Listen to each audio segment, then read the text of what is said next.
मित्रों नमस्कार, कैसे हैं आप लोग। भारत सरकार ने मंकी पॉक्स जो महामारी जो फैलनी शुरू हुई है उसको लेकर एक गाइडलाइन जारी किया है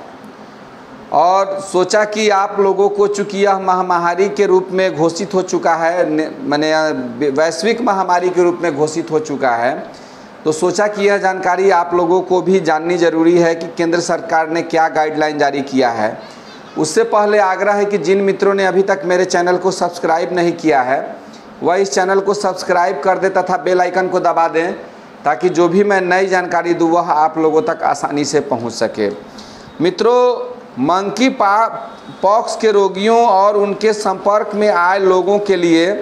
केंद्र सरकार ने बुधवार को एक गाइडलाइन जारी की है। इसके मुताबिक संक्रमित और उनके संपर्क में आए लोगों को 21 दिन तक क्वारंटीन रहना होगा। साथ ही मास्क पहनना, हाथ साफ रखना, घावों को पूरी तरह से ढक कर रखना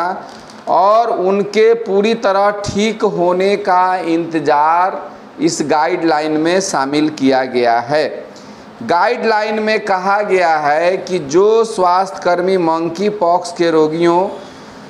या संभावित रूप से दूषित सामग्री में असुरक्षित संपर्क में हैं, उन्हें लक्षण होने तक ड्यूटी से बाहर रखने की ज़रूरत नहीं है और 21 दिन तक निगरानी रखी जानी चाहिए। केंद्र ने कहा कि मरीजों को अब तक क्वारंटीन में रहना चाहिए जब तक कि सभी घाव ठीक नहीं हो जाते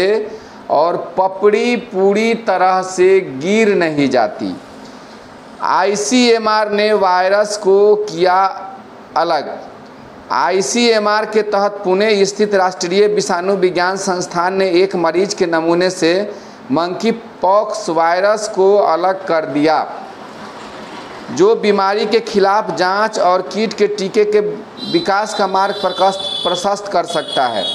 अधिकारियों के मुताबिक बुधवार को बताया कि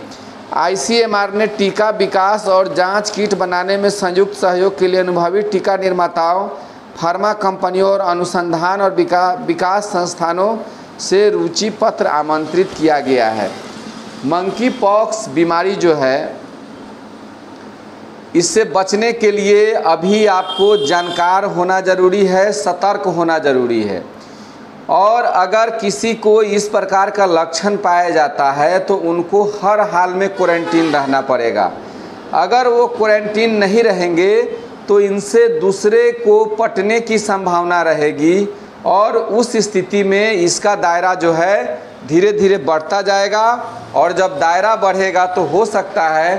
कि यह जो है जो वैश्विक महामारी के रूप में घोषित तो है ही, यह अनियंत्रित दिशा की ओर चला जाए, क्योंकि अभी तक इसका कोई अस्थायी निदान नहीं खोजा गया है। इसलिए आप सबों से आग्रह है कि अगर इस तरह का कोई संदिग्ध मरीज पाया जाता है या अगर आप इसके दायरे में आते हैं तो अभी आपको बचना है और संदिग्ध मरीज मिले तो बगल के स्वास्थ्य केंद्र में जानकारी देनी है, प्रशासन को जानकारी देनी है ताकि उस मरीज की इलाज हो सके और उसके भी जीवन की रक्षा हो सके और आम आदमी के जीवन की भी रक्षा हो सके। इम्यूनिटी को बूस्ट रखिए, मास्क पहनिए, हाथ धोते रहिए,